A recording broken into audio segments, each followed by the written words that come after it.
everybody. Here we are, all ready to take you down to Pine Ridge for another visit with Lum and Abner, brought to you by the makers of Horlicks, the original malted milk. I wonder if all of Lum and Abner's overweight friends are using the Horlick weight control plan. Judging by the many letters we've received, a lot of them certainly are, and finding it safe and satisfactory, too. Briefly, the plan is this. Instead of eating a heavy, hard-to-digest lunch, these overweight listeners are drinking a good glassful of Horlick's malted milk at noon. This makes a sustaining, easy-to-digest lunch one that keeps you alert. You get none of that drowsy feeling that comes from eating a big midday meal.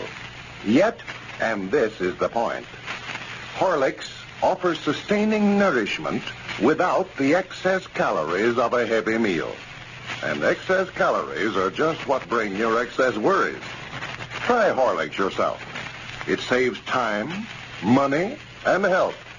All you need is a package of Horlicks malted milk. And this you can get from your druggist in either natural or chocolate flavor. And now, let's see what's happening down in Pine Ridge. Well, Lum and Abner have quite a problem on their hands. They're enjoying a splendid patronage to their circus, but for the past 2 days, the entire receipts have been stolen out of the safe in the wagon that serves as their office. So far, they have found no definite clue to the mysterious disappearance of the funds, and yet there are several who might be implicated in the theft. Well, as we look in on the circus grounds today, we find Abner and Squire Skimp in the office discussing the matter. Listen. Well, that's the reasons I come over, Abner. I just wanted to have a heart-to-heart talk with you. I know all this money disappearing, it looks bad for me. It's no more than natural that I'd be the first one that you'd suspicion. Well, I ain't accused you of taking it, Squire. Well, no, you haven't come right out and said so, Abner, but natural with you and Lum and me being the only ones that knows the combinations on that safe, I'd be the first one that you'd think took it. Yeah, I reckon so. I've always tried to live honest, to do right by my fellow man.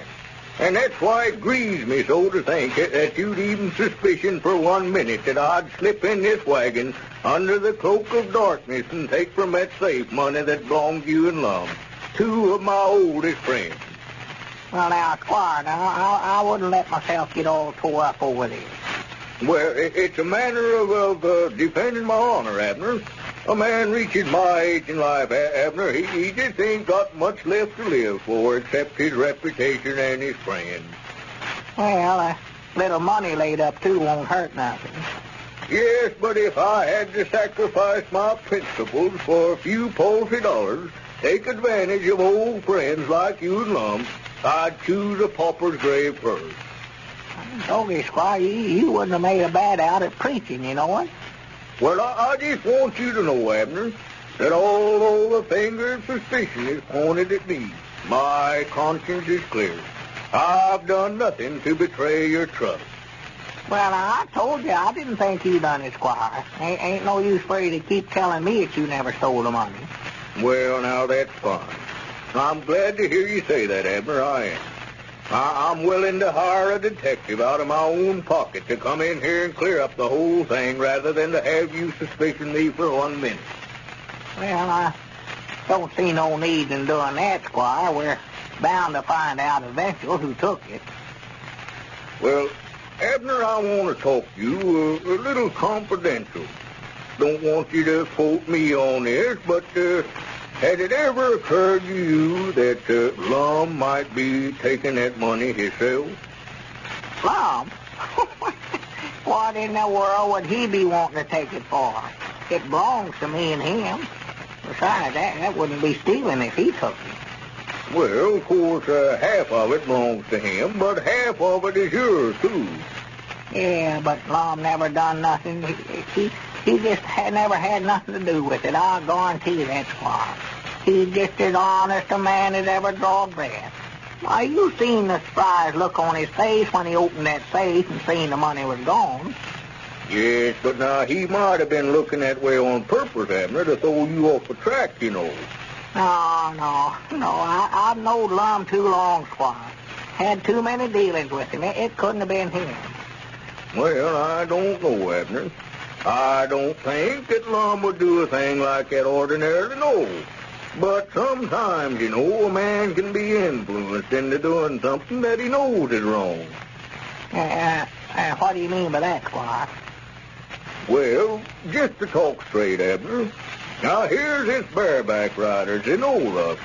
She seems to have swept Lum right off his feet. And I believe he'd do nearly anything that she told him to. Oh, yeah, she's got him wrapped right around her finger. There ain't no doubts about that. Well, now, she's a smart young lady and would know just how to work a fella like Lum. Why, the other day she had him all revved up to buy a big electric sign to put across the top of the tent there with her name on it. Yeah, and he'd have did it, too, if that money hadn't disappeared. Why, sure he would. He was all set to go right down and buy it. Yeah, I talked to him for 3 hours trying to talk him out of that idea. He was all set to go down and pay $800 for that sign just so that he could put Zenora's name across there in big lights, he said. I know he was. And I'll tell you something else now. I just heard this a while ago, Abner. Zenora told the snake charmer that Lum was going to buy her a big diamond engagement ring. A diamond engagement ring? Yes, and that could be, what he intends to do with the money. No, I don't believe he'd do that, Squire. No, not Lum. Well, now, you know that he hadn't got any money of his own to be buying diamonds with. It's that woman, I tell you, Abner, Zenora. She's putting these ideas in his head just to show her the world. Well, now, Squire, I just never would believe that. Wait a minute. Here's something now. Oh, yeah.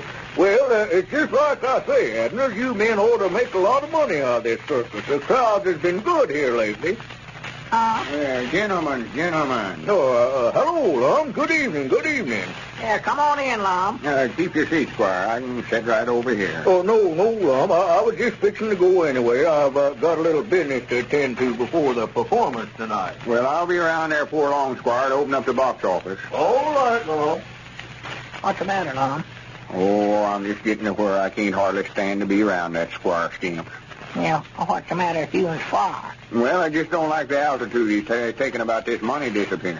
Oh, well, now, Lum, I wouldn't pay no attention to nothing that he said. And you wouldn't be talking that way if you knowed who he's trying to lay it on to, though. Oh, yeah, I already know. I never liked it myself. I don't blame you. I run him out of the wagon here this morning. I wouldn't stand for him making such accuses.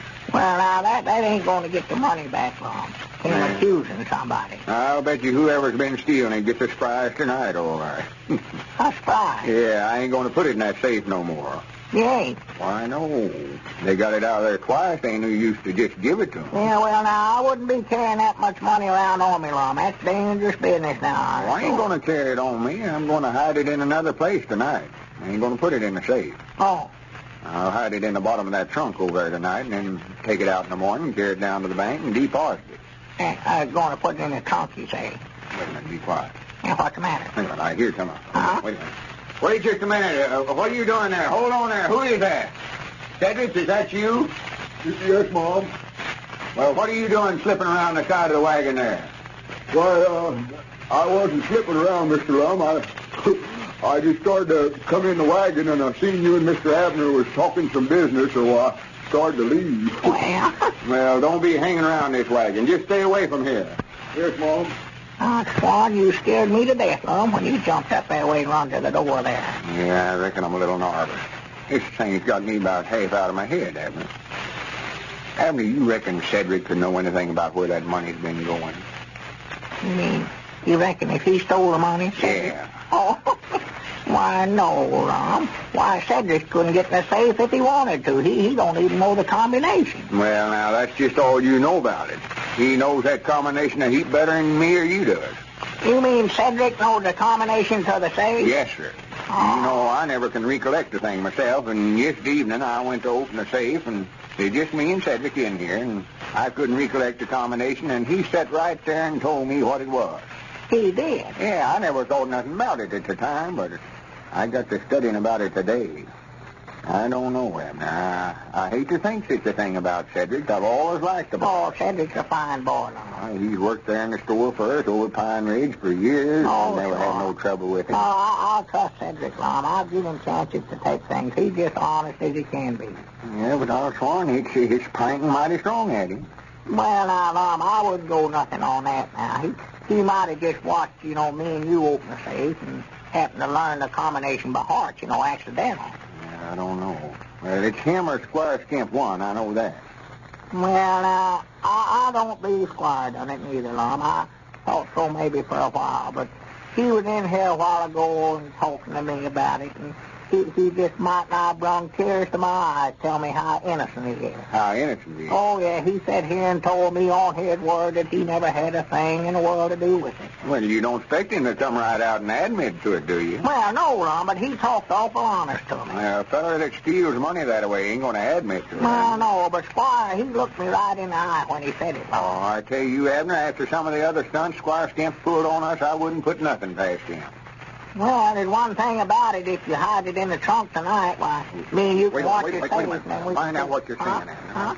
Huh? Did you hear somebody? Yeah. Who is that? What do you want? Wait a minute, I seen you hauled or I'll shoot. Who is it, Lum? Who is it? What's the matter? Oh, my goodness, I don't know. I couldn't see for sure. Just as I stepped to the door here, he run around the corner of the wagon. Well, why didn't you shoot? I never had nothing to shoot with.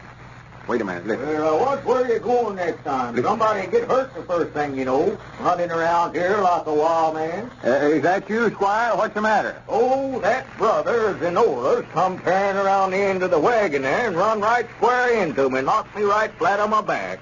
Zenora's brother. Well, this seems to only complicate matters more than ever. Who stole that money? Ladies and gentlemen, Mrs. S.J.B. of Covington, Kentucky, writes to tell us of a conversation between two youngsters playing baseball that she overheard recently. We thought maybe you'd like to hear it, so we're going to reenact it. Listen. Let's quit, Bob. Oh, gee, it's my turn to bat. You can bat first tomorrow. No, I can't. I gotta go to the dentist. Besides... Oh, I'm tired. I'm gonna quit. Oh, all right. You just can't take it, that's all. Who can't? I'll bet you're tired, too, only it's your time to bat. Maybe so. But I wouldn't be if I had some Horlicks tablets. Huh? What are they? Oh, you know. Horlicks malted milk powder done up in tablets. They give you pep. Well, let's get some. How much are they? Only a dime. How much you got? I got 4 cents. Well, I got 3. That's 7. Mom will give us the rest. Come on, let's go ask her. And that was all that Mrs. S.J.B. had time to hear. But it was enough to show how popular Horlicks tablets are becoming. Youngsters, motorists, early golfers, shoppers, people in all walks of life are finding Horlicks tablets great for warding off hunger and fatigue. Have you tried them yet? You can get them, if you haven't, at your druggist in either natural or chocolate flavor. This is Carlton Prickert, speaking for Lum and Abner and Horlicks, who now bid you all good night and good health.